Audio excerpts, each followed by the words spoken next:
Aku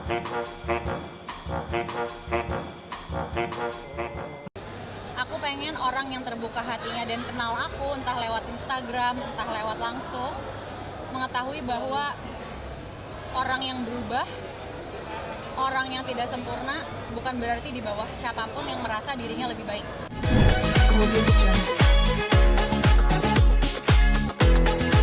Mungkin kabarnya sekarang gimana? Aku baik, alhamdulillah, senang ketemu semuanya, senang diundang ke promo premiernya Sri Mulat. Terus ya masih diingat apa sih? Sama senang ketemu teman-teman semua. Lama nggak muncul di televisi, seperti apa sih Cak? Memang kesibukan dirimu mengasihkan diri sendiri di duniamu seperti apa sih? mengasihkan diriku sendiri. Aku tuh lagi baru syuting 2 film layar lebar sebenarnya, cuman belum tayang.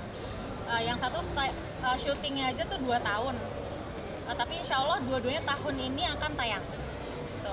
Yang satu pertengahan, yang satu akhir tahun. Terus bikin soundtracknya juga, aku nyanyi dan aku bikin bareng lagunya sama teman-teman musisi, teman-temanku yang musisi. Terus banyak jadi pembicara aja sih, lebih banyak ngomong soal mental health. Terus banyak bikin konten, banyak ngomong lah pokoknya. Banyak ngomong. Sempat vakum apa seperti apa nih kemarin?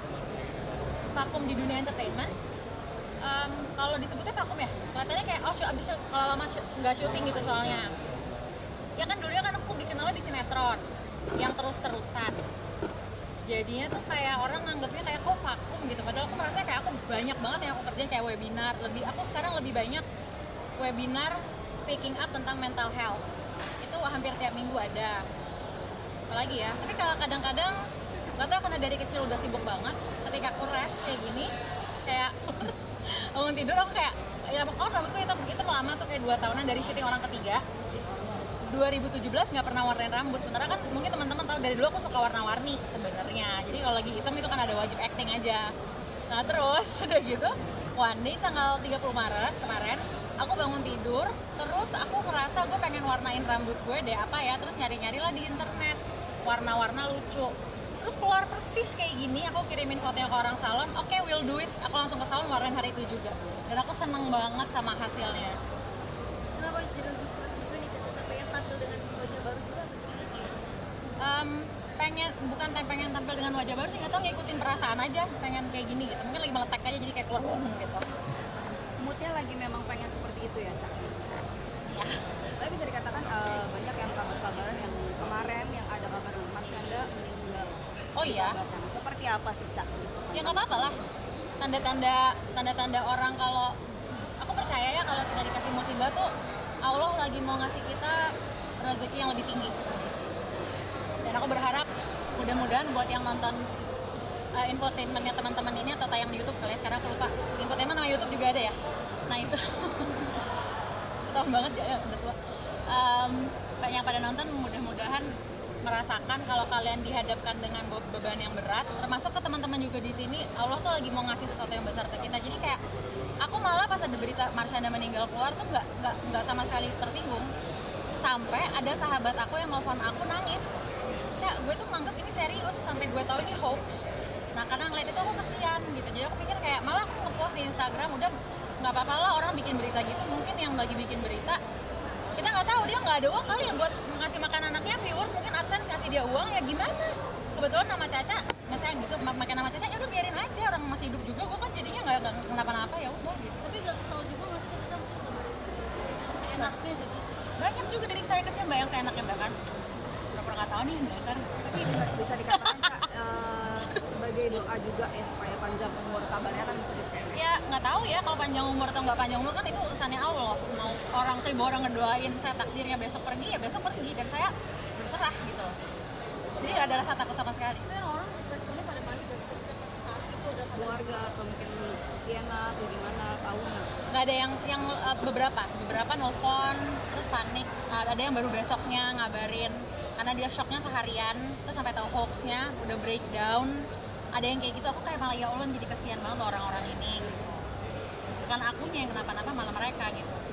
Cak, banyak sekali yang menghujat dirimu di Instagram tentang perubahan badan dirimu, tapi sejauh ini lu enjoy aja padahal gitu kan. Mereka yang repot kenapa yang istilahnya Berarti berarti artinya gini, kalau mau naik airport ditanya maaf gue lagi hamil nggak gitu kan, karena perutnya gede banget gitu. Pada gue enggak mas.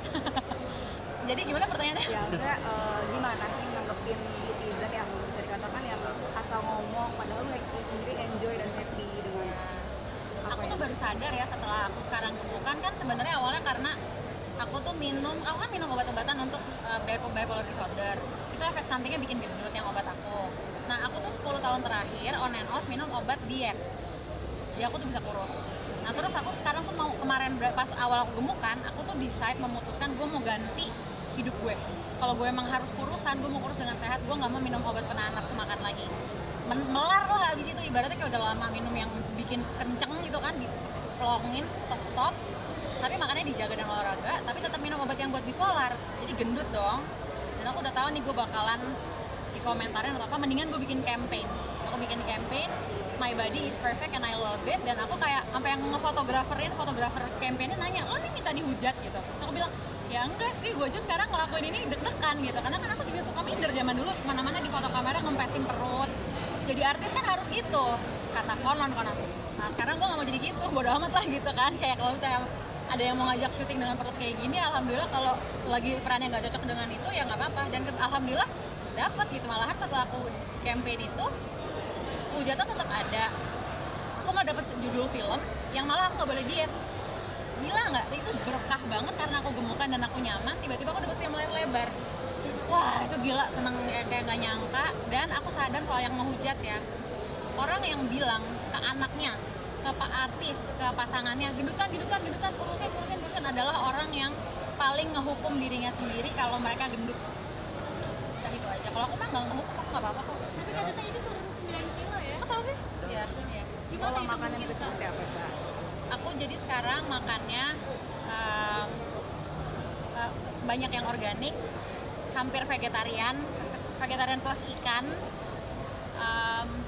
Karena ikan nggak rela yang ngilangin ikan, kayak pecel lele aku tetap suka, maaf. Terus udah gitu. Itu sih, terus sama olahraga rajin. Sama aku kemarin sempat detox. Motivasinya apa sih Kak? Tadi pengen berat badannya. Motivasinya enggak, sebenarnya dari pertama stop obat penahan nafsu makan tuh aku pengen ngerasa kalau aku pengen healing dari bipolar aku apapun itu, aku mau semuanya tuh dalam berbagai aspek tuh heal juga. Nah kalau misalnya efek badannya jadi kurusan kayak sekarang, itu efek samping aja. Jadi goalnya bukan kurus, goalnya adalah aku pengen rubah lifestyle aku nggak pengen diet yang ke apa sih kayak diet mayo atau diet yang lagi trending sekarang. Karena kalau abis kelar nih masanya kita diet, terus kita nggak continue, pasti melar lagi. Aku maunya yang selamanya gitu loh. Nah gimana caranya? Makanya sekarang aku masih OTW aja, walaupun baru turun 9 kilo alhamdulillah, tapi masih OTW lah. Apa targetnya mau berapa? Gak ada target. Targetnya saya supaya setiap hari ketemu dengan orang-orang yang baik kayak teman-teman. Fokus sekarang nih, di tahun sekarang nih Caca pengen apa sih di tahun ini gitu kan? 2022 Ya apa? pengen secara apa? Universal. Oke. Aku pengen menyampaikan pesan, aku pengen orang yang terbuka hatinya dan kenal aku, entah lewat Instagram, entah lewat langsung, mengetahui bahwa orang yang berubah, orang yang tidak sempurna, bukan berarti di bawah siapapun yang merasa dirinya lebih baik. Dan itu udah gitu doang. Menjawab nggak sih? Ngerti kan? Ngerti kan waktu ada yang mana? Cak, ini kan tadi kan juga baru ini baru komentari nih katanya banyak yang orang-orang tuh spekulasi untuk bipolar ya gitu, padahal belum tentu dia bipolar gitu. Gimana sih tadi Kak? Kebetulan, jadi tuh banyak yang kayak headline yang bilang aku tuh menyindir si itu. Aku kayak bener-bener nggak tahu, malah aku habis ngepost si reels itu yang jangan self diagnose, itu tuh udah dibilangin sama konten kreatornya dari 2 bulan lalu. Karena banyak anak Gen Z zaman sekarang yang kayak jadi trendy gitu, gue bipolar tuh keren loh gitu, ya Allah. Terus dari gitu aku seumur hidup mencoba menyembuhin diri, itu perjuangan, sakit ngeliatnya kalau bipolar tuh dianggap hal yang trendy. Nah jadi aku bikin lah reels yang bilang jangan diagnosa diri sendiri based on Google, yang bisa ngediagnosa cuma psikiater, lalalala. Terus tiba-tiba ada yang bilang nih nyinggung itu, sama sekali aku nggak tahu, karena baru malam malam ya setelah aku post reels itu, Kak Uya nelfon aku, Ca, kita bikin podcast aku yuk. Ya kan sekarang lagi banyak nih hangat pembicaraan yang ngomongin soal bipolar karena ada kasusnya yang nipu-nipu itu loh, Ca. Soalnya siapa Kak? Terus terus oh gila pas banget, terus Kak Uya mau ngangkat di YouTube channelnya dia ngebahas Caca ngomongin itu bipolar itu, terus dia itu aku bilang gila pas banget tadi pagi aku baru post itu loh. Terus jadi orang mikirnya kayak gitu, ngerti gak sih, aku mau nyindir gitu, padahal enggak aku kenal kok sama dia, aku pernah ketemu, terus aku ngerasa nggak ada orang yang berhak ngejudge orang lain ya, walaupun orang itu kriminal, walaupun orang itu pernah ngebunuh orang sekalipun, kita nggak tahu waktu kecil mungkin dia pernah mau coba dibunuh sama bapak ibunya. So kalau nggak tahu ceritanya jangan hukum orang lah. Apa maksudnya pesan yang bisa cocok untuk menyampaikan itu kenapa sih? Ya barusan.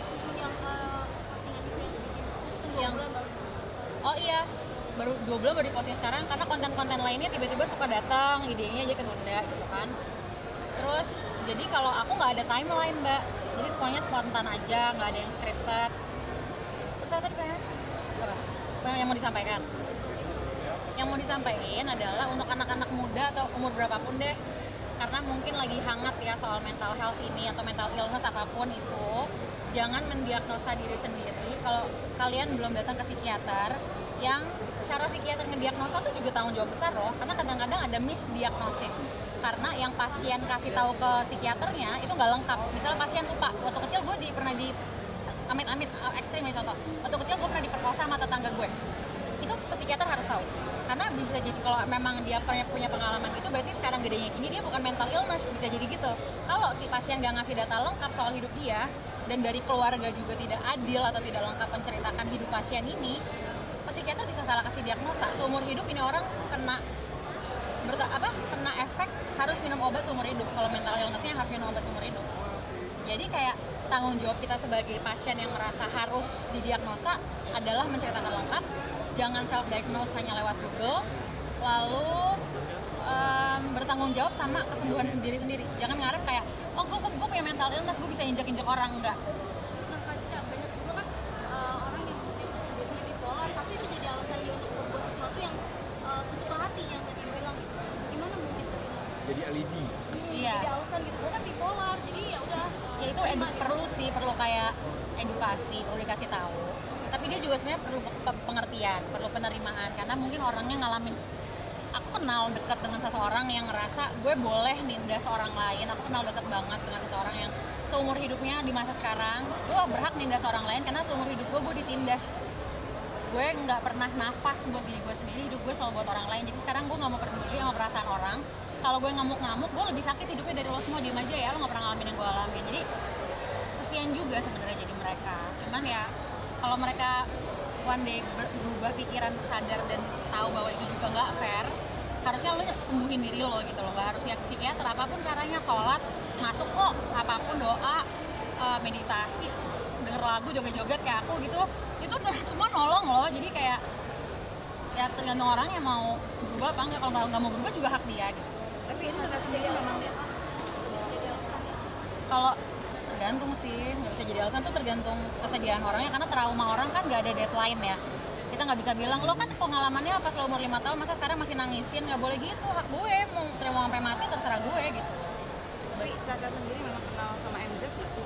Pernah ketemu sekali, kayak 4 tahun lalu gitu ketemu sekali, aku ngeliat memang dia ini butuh didengar orangnya. Aku nggak tahu alasan backgroundnya apa, aku nggak tahu, kita nggak ada yang tahu juga kan, kita nggak mungkin cerita lengkap juga. Hanya maksudnya ngobrol secara langsung maksudnya untuk kayak Ca, aku bipolar itu seperti apa sih gitu. Dia cerita gitu. Dia cerita begitu. 4 tahun lalu tapi Ya 4 tahun atau 3 tahun lalu lah, lupa. Dia datang ke apartemen aku sama kakak-kakaknya Saskia, dia makeup. Dia sengaja ya ini. Mas, Masuk. sorry mas. Ngerokok soalnya. udah belum? Kalau Kak Caca untuk update Kak Caca sendiri mungkin kan kemarin habis berobat seperti apa sekarang update-nya? Baik, alhamdulillah sehat. Walaupun tidak mungkin kayak selamanya saya sehat, dalam arti ya, kita kan dalam hari sehari aja pagi-pagi bisa puyeng, malam-malam bisa ketawa gitu kan. Bener kan? Itu bukan jadi ciri orang gila, itu orang normal. Jadi maksudnya ya sekarang saya baik-baik aja, happy, bersyukur, dan aku mau nanya dong, menurut kalian ngeliat Caca sekarang rasanya gimana? Bahagia. Bener, jujur, jangan diambil basa-basi. Iya, bahagia. Rasanya beda ya? Iya. Lebih lepas apa yang dirasakan Caca yang Apa emang udah sehat ya Kak? Apa emang udah sehat sepenuhnya atau mungkin yang masih ada terapi-terapi dijalankan atau Ada apa? terapi-terapi mungkin dijalankan lagi atau seperti apa? Kalau proses healing terapi itu menurut aku nggak hanya untuk orang yang dengan mental illness, tapi orang sehat pun perlu healing terapi bagi yang mau aja. Dan healing terapi itu kadang-kadang kan keren ya namanya healing terapi. Padahal orang-orang yang dari kecil suka denger lagu ngerasa better itu udah healing terapi loh. Kayak kadang orang headbanging di kamar denger lagu metal itu udah healing terapi loh. Jadi semua orang sebenarnya melakukan healing terapi sih gitu. Caranya beda-beda. Cuman dia nggak tahu aja ada judulnya gitu kayak wow gitu. Cara kamu sendiri seperti apa Cak? Bikin happy apa sendiri? Aku intuitive dancing. Kalau pernah lihat Instagram aku suka intuitive dancing. Jadi joget-joget yang bebas. Terus udah gitu tidur cukup, makan yang tadi aku cerita, mendekatkan diri sama keluarga orang-orang yang aku sayang, lebih mengenal mereka. Karena aku sadar masalahku di masa lalu sama mama, adik-adik itu karena ketidakmampuan aku untuk tahu bahwa tak kenal maka tak sayang. Simple banget kan? Gitu. Jadi kayak karena aku sibuk waktu kecil kan syuting-syuting, jadi kayak kesian mereka jadi banyak salah paham ke aku salah paham ke mereka karena nggak kenal, bukan salah siapa-siapa karena aku sibuk. Udah gitu. Jadi aku sekarang belajar mengenal mama lebih dalam untuk biar dia tahu aku sayang sama dia, biar aku juga tahu mama tuh sayang sama aku gitu. Lebih happy Berarti sekarang. memang waktu Apa? Lebih happy sekarang jadi Alhamdulillah. waktu memang waktu bersama keluarga itu sangat penting buat kamu sekarang. Waktu dengan mama, dengan adik-adikku, Lisha, Didi, anakku Sienna, ya semua jangan nangis, oh ngerap keringat. Ya. Gimana mungkin Shena sendiri nih Kak Caca perkembangannya sekarang? Udah gede banget dia udah mau 10 tahun. Terus pembicara aku udah ngebahas semua sama dia sih soal dulu kenapa pisah sama ayah. Semuanya aku cerita kenapa ibu kayak gini beda sama Mama Ines. Terus aku sama Ben di dialog juga. Dan aku sama Ben sama-sama respect satu sama lain dan nggak ada hard feeling ke satu sama lain, dan kita sama Ines juga kita suportif banget. Terus aku buka juga Sienna soal bipolar disorder, dia udah tahu. Semua aku udah nganggap Sienna sahabatku karena aku udah ngerasa dia ready. Sampai ke omongan-omongan ini loh yang kayak dia mature banget sih, jadi kayak banyak banget hal-hal yang udah aku edukasi ke dia pelan-pelan dari sekarang. Caca udah umur 10 tahun nih, suami makan dulu dan juga acting. Sudah kelihatan bakat seninya belum sih di umur sekarang? Udah banget ya Allah, Sienna udah banget. Dia ditanya mau jadi apa waktu kecil gitu kan, mau jadi interior designer. Terus kayak, emang ngerti di interior designer apaan? Enggak, aku nggak tahu itu apa. Aku ngeliat aja di TikTok, terus aku sebel orang-orang nanya cita-citaku apa, aku jawab aja itu. Aku I hate it when people ask me that. Dia bilang kocak banget jadi ngarang. Terus tiba-tiba kemarin aku pengen jadi aktris ibu. Dia bilang gitu, tapi kita lihat aja nanti. Tapi tidak memaksakan juga. Ya udah kalau misalkan mau jadi artis seperti dulu, Caca gimana sih gitu. Itu kalau Sienna mau jadi artis ya pasti aku harus diskusikan dengan mama papanya aku, ibu, mama Ines, ayah Ben, karena kita semua kan punya bukan hak veto sih, andil yang sama besar untuk kayak berpendapat anak kita ini mau gimana gitu. Jadi kalau belum tahu jawabannya, belum ngomongin mbak, nah, nanti saya kabarin deh di update. Tapi Kak, apa sih tipsnya gimana bisa berani keadaan sama kalian juga sama selalu untuk menemukan artis? Tipsnya percaya sama Allah, maaf bukan aku tahu aku udah lepas jilbab, tapi maksudnya dan banyak yang kayak ngerasa udah sesat lah apa segala macam, tapi aku percaya kok sama Allah. Maksudnya through time tuh ada masa dulu dimana aku dihukum gitu ibaratnya ya sama masyarakat. Aku ngeluarin video yang di YouTube yang di unspoken, Letter to God dengan rambut coklat, langsung 800.000 dislikes. Tapi pada saat itu jujur ya, aku udah tahu hari ini akan datang. Tapi aku tahu juga kalau aku berkoar-koar, lo lihat nanti, nggak ada gunanya. Jadi aku buktiin pakai bukti, nggak pakai kata-kata.